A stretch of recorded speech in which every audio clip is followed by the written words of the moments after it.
Hello friends! It's been a while, obviously, but I am continuing the challenge of putting on makeup while discussing topics that pertain to deconstructing my religious background. Today's topic is virginity! More specifically, virginity and why is it such a big deal? Now, I'm sure you're noticing that there is a mirror in front of me. It's a surprise! Remember a few years back when the media was all abuzz over the fact that the Jonas Brothers wore purity rings? To quote Kevin Jonas in a radio interview, as a promise to God and their mom.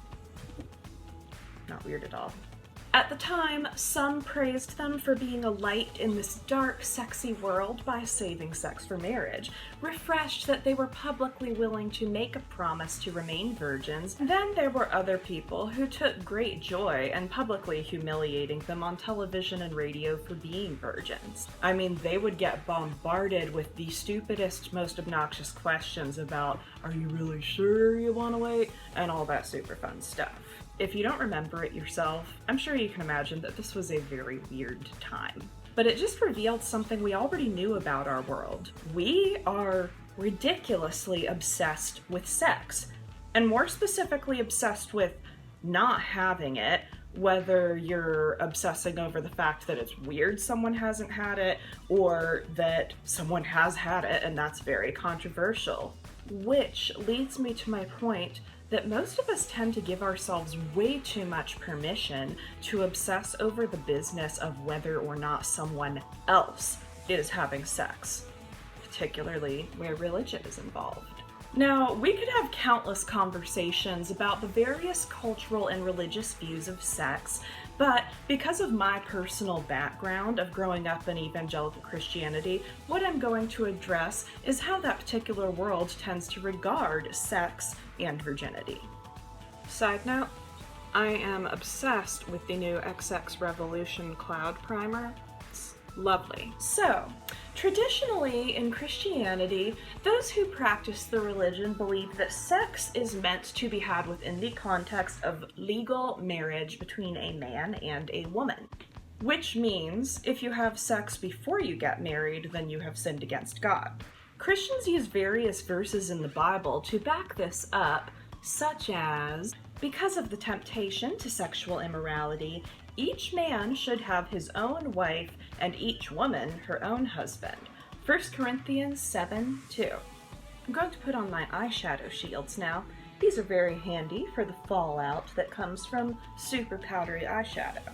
It's okay, you can laugh, I know these look weird. Let marriage be held in honor among all, and let the marriage bed be undefiled, for God will judge the sexually immoral and adulterous. Hebrews 13:4. And to the unmarried and the widows, I say that it is good for them to remain single as I am. But if they cannot exercise self-control, they should marry, for it is better to marry than to burn with passion. 1 Corinthians 7:8-9. I am sure that plenty of Christians and theologians would love to argue with me about my feelings over those verses. That said, if you ask me, I just don't think they're very specific. I mean, sexual immorality. What does that really mean? That could mean a lot of things. By the way, this is my favorite palette right now from XXRevolution because it is talc-free and my eyelids are insanely allergic to talc. Thank you, Revolution. Now, just to be clear, I'm not saying that I disapprove of anybody who chooses to save sex for marriage. That is completely up to you. I'm all about sexual freedom and autonomy, and to me, that includes the freedom to have sex as well as the freedom to not have it. But you see, what does concern me is why the concept of virginity is such a massively big deal in Christian circles. Like, of all the things that mainline Christianity qualifies as sin, why do we put sex on a pedestal? Sex on a pedestal? Sounds uncomfortable. Now, just an example, why were those True Love Waits rallies such a big deal back in the 90s and onward? Why do parents love to present their children with purity rings? Usually it's fathers presenting those to their daughters.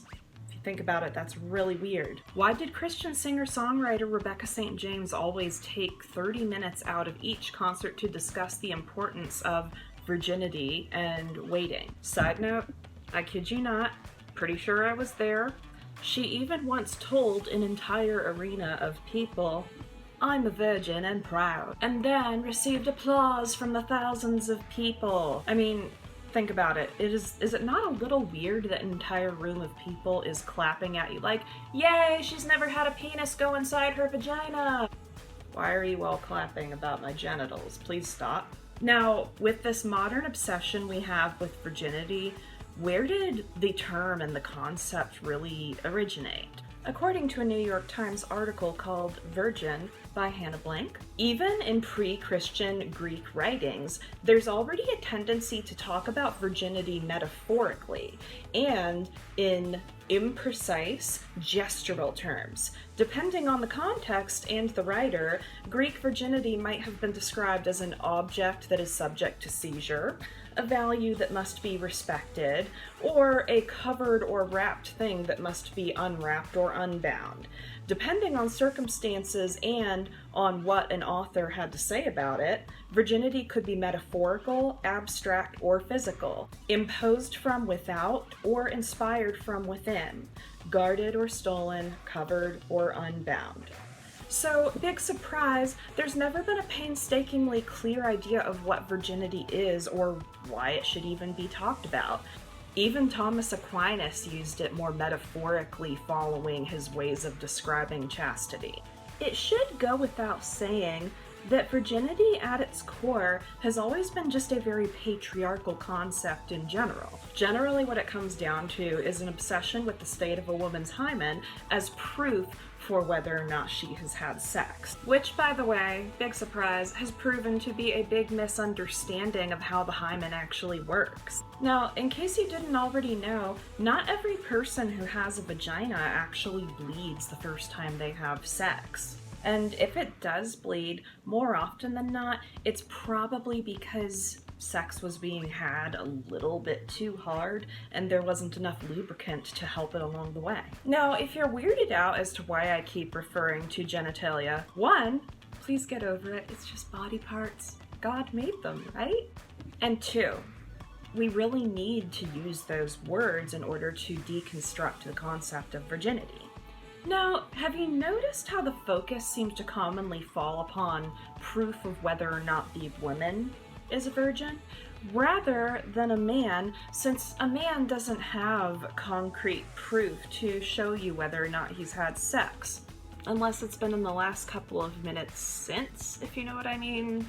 But thanks to misogyny and the patriarchy, it was convenient to forget for a second about holding men accountable for their sexual conduct. But sure, blame the women because male supremacy and stuff. So, as you may be figuring out along with me, overall, virginity is just a very vague, abstract construct of a thing. But more than that, it's not always that vague.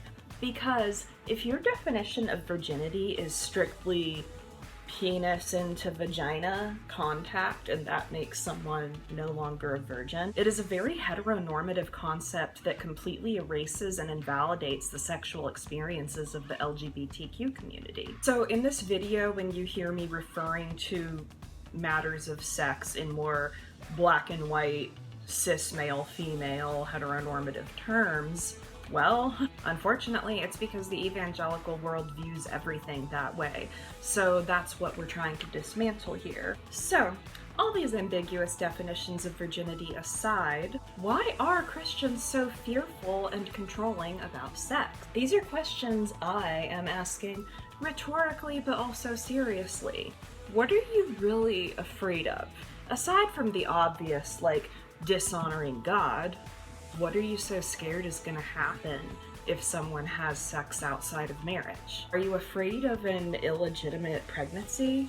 Really dumb phrase, by the way. Bringing public shame upon your good Christian family?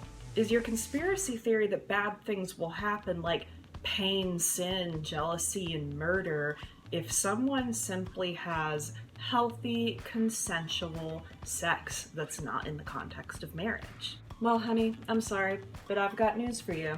Slapping the legal marriage label on sex doesn't magically stop bad things from happening. It doesn't stop relationship issues from occurring. You would be surprised by how many Christian couples will claim that the fact that they had premarital sex caused marriage trouble further down the road. But I have a secret for you. You don't get to let yourself off the hook and just blame the sex. Oh, see, honey, it was the sex. The sex made us fight like this. Kids, I told you don't have sex. That's why your mommy and daddy fight. And by the way, don't forget, pain and sin, if we still have to use that word, those things still happen in marriage. Marital rape happens. Cheating happens. Stupid fights happen. Being virgins has never spared anybody from having a hard marriage because life is hard and we're all people. So, what is my point to all this? Do I have a definitive answer to all my complaints about Christians and virginity? Well, no, I don't have any answers. If you paid any attention to this video, you probably saw that mostly what I have is questions, because questions to me are how we are most likely to find our answers.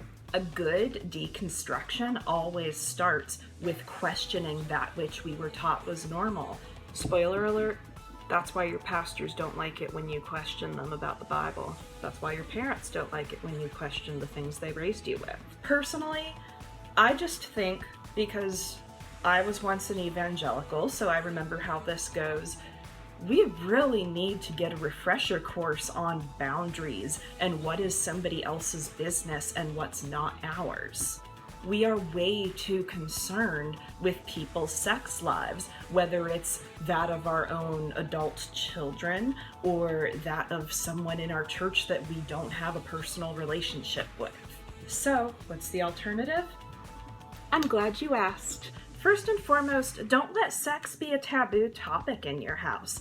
Talk about not only the mechanics of it, but understanding how pleasure works.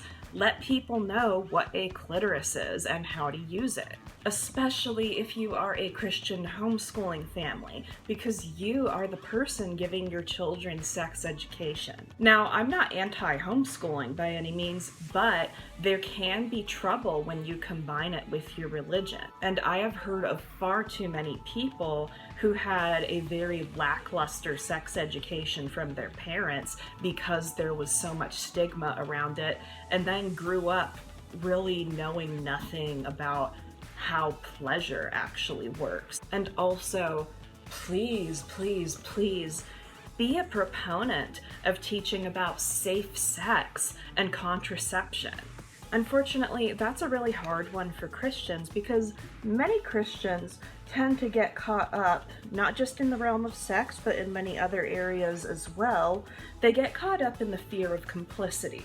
So in this area of sex and fear of complicity, a Christian parent might be afraid that if they teach their children about contraceptives, one, there's always that fear that contraceptives might cause abortion, which is not correct, and that's a whole other rabbit trail we could go down, but that's a story for another time. But most of all, there's a fear that if they admit there might be a safe, consequence-free way of having sex, they could be opening the door for their children to eventually choose to have extramarital sex.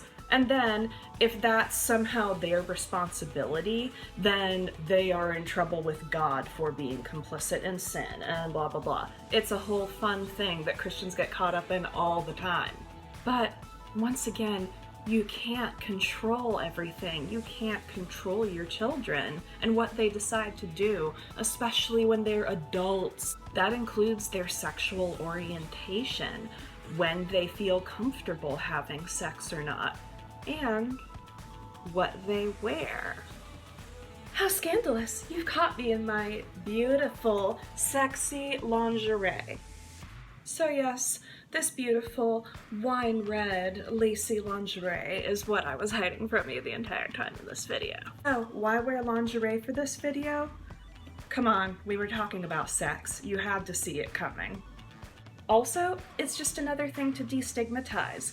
There's no reason that we should be scandalized over somebody wearing something that makes them feel good about themselves. It's really okay. So, in conclusion, mind your own business, break down stigmas, educate yourself and those around you. Consent, consent, consent is everything. And bottom line, whatever path you're on, enjoy.